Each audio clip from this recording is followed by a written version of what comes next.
ఈరోజు మనము నోటికి పని పెట్టేటట్టుగా నెల్లూరోళ్ళ చిట్టి రొయ్యలతో మునక్కాయ ఇగురు చేశానండి. టేస్ట్ అయితే వేరే లెవెల్‌లో ఉందండి. ఒకసారి తిన్నామంటే మళ్ళీ మళ్ళీ తినేటట్టుగాను, అక్కడక్కడ రొయ్యలు నాట్యమాడుతున్నట్టు నాలుకకి తగులుతుంటే మస్తు రుచిగా ఉందిలే. ఇంకా ఫుల్ వీడియోలోకైతే వెళ్ళిపోదాం. ముందుగా మనం రొయ్యలు వేడి నీళ్ళల్లో కొంచెం సేపు ఉంచి క్లీన్ చేసి ఉప్పేసి కడిగి పక్కన పెట్టుకుందాం. ఇప్పుడైతే స్టవ్ ఆన్ చేసుకొని ఒక మందపాటి కడాయి పెట్టుకొని ఆయిల్ వేసుకొని తర్వాత మనం ఉప్పు, కారం, పసుపు పొడి, రొయ్యలు ఈ నాలుగిటిని సిమ్లోనో హైలో పెట్టుకుంటూ ఆవగించుకోవాలన్నమాట. ఎందుకంటే చిన్నగా ఉన్నాయి కదా రొయ్యలు, మన కర్రీలోకి వెళ్ళినాక మెంట్ అయ్యే ఛాన్సెస్ ఎక్కువగా ఉంటాయి అన్నమాట. ఇలా చేసుకున్న దాన్ని పక్కన పెట్టుకొని అదే కడాయిలో మనం ఇంకొంచెం ఆయిల్ వేసుకొని ఆయిల్ హీట్ ఎక్కిన తర్వాతే మనము ఆవాలు, జీలకర్ర ఈ రెండిటిని యాడ్ చేసుకుందాం. ఆవాలు, జీలకర్ర బాగా వేగిన తర్వాతే మిగతా ప్రాసెస్లోకి అయితే వెళ్ళాలి. 2 ఎండుమిరపకాయలు కూడా చించి దాంట్లోకి యాడ్ చేసుకుందాం. తక్కువ మసాలాలో ఎక్కువ రుచి వచ్చేటట్టు.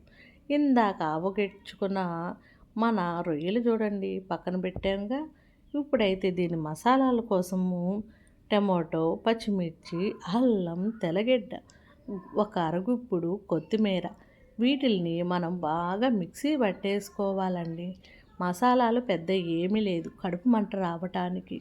పక్కన పెట్టేసుకున్నాక ఆవాలు వేగేసినాక ఎర్రగడ్డని ఒకటిని కట్ చేసుకొని ఈ మోస్తారుగా మనము కట్ చేసుకున్న ఎర్రగడ్డని యాడ్ చేసుకొని పెద్దగా వేగాల్సిన అవసరం అయితే లేదు.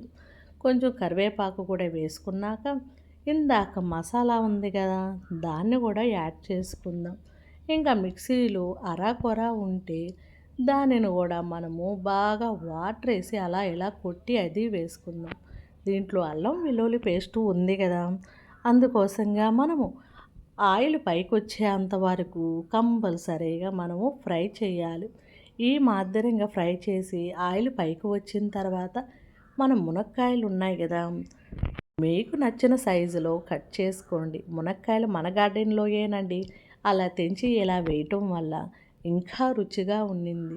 మునక్కాయలు యాడ్ చేసుకున్నాక మన చిట్టి రొయ్యలు ఉన్నాయి కదా, ఇప్పుడు భయపడాల్సిన అవసరం లేదు. ముందుగా మనం ఆవగించుకొని పెట్టుకున్నాం కాబట్టి నువ్వు ఎలా కలిపినా కూడా అది స్ట్రాంగ్గా కూర్చుంటుంది. ఒక అరగుప్పుడు కొత్తిమీర యాడ్ చేసుకొని ఇంకా 1 బై 1 మన మసాలాలు యాడ్ చేసేద్దామా. ధనియాల పొడిని మనం ఒక 1 స్పూన్ యాడ్ చేసుకొని మంచి క్వాలిటీ అయినది సాల్ట్ ఒక 1 స్పూన్ యాడ్ చేస్తున్నాను. మళ్ళీ మనము ఉప్పు తక్కువైనా వేసుకోవచ్చు, కానీ ఎక్కువైతే దాన్ని హ్యాండిల్ చేయటం కష్టంగా. ఆల్రెడీ పచ్చిమిర్చి ఉంది కాబట్టి నేను 1 స్పూను 1.5 స్పూను కారం యాడ్ చేశాను. పసుపు పొడిని ఒక 1 స్పూన్ యాడ్ చేస్తున్నాను. చిట్టినాడు కారపొడి అని నేను ఆల్రెడీ మిక్సీ పట్టి పెట్టుకో ఉంటానండి, అది కూడా ఒక 1.5 స్పూన్ యాడ్ చేసుకొని వీటిలన్నిటిని మొహమాటం లేకుండా కిందికి పైకి పైకి కిందకి ఈ మసాలాలన్నీ మునక్కాయకి రొయ్యకి పట్టేటట్టుగా కనీసం ఒక 5 మినిట్స్ మనం అలా చేసుకొని మూత పెట్టి పెట్టేసుకున్నామనుకోండి, ఏ మాదిరిగా మనకి బాగా ఈక్వల్గా పట్టుకుంటుంది. అలా పట్టుకున్న దాన్ని మనం కొంచెము వాటర్ యాడ్ చేసుకుందామనుకో, మునక్కాయ కుక్ అవ్వాలి కదా. అలా ఒక 10-15 నిమిషాల పాటు మనము మునక్కాయని ఉడకనివ్వాలి. ఈ దశలో ఉన్నప్పుడు మీరు ఉప్పులు కారాలు చూడబాకండి. ఈ దశకు వచ్చిన తర్వాత ఒకసారి చెక్ చేసుకొని మనకి ఏమన్నా ఎక్కువ తక్కువలు ఉన్నాయంటే వేసుకోవచ్చు.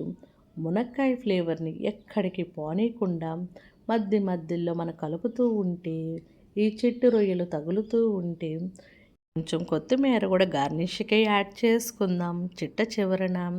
ఇలా అయ్యిందాన్ని కనీసం ఒక 5 మినిట్స్ ఒక 10 మినిట్స్ అలాగ ఉంచేసినామనుకోండి, అన్నీ ఈక్వల్గా పీల్చుకొని పులుసు ఈ మాదిరంగా రెడీ అవుతుంది. వడ్డించుకునేటప్పుడు మళ్ళీ ఒకసారి మనము కిందకి పైకి కలుపుకున్నామంటే ఆయిల్ పైకి ఉంటుంది కదా, వేడి వేడిగా రైస్ పెట్టుకొని మనం నెల్లూరోల చిట్టి రొయ్యలతో మునక్కాయ ఇగురు చాలా అద్భుతంగా ఉంటుందండి. సింపుల్గా తయారు చేసుకోవచ్చు. ఏది కూడా 100% సక్సెస్ అయితేనే నేను ఆ ప్రాసెస్ మీ ముందరకి తెస్తాను. ఒకసారి వీడియో చూడండి.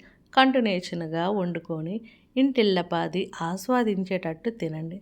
మళ్ళీ మంచి వీడియోతో మీ నెల్లూరు అమ్మాయి మీ ముందరుంటుంది.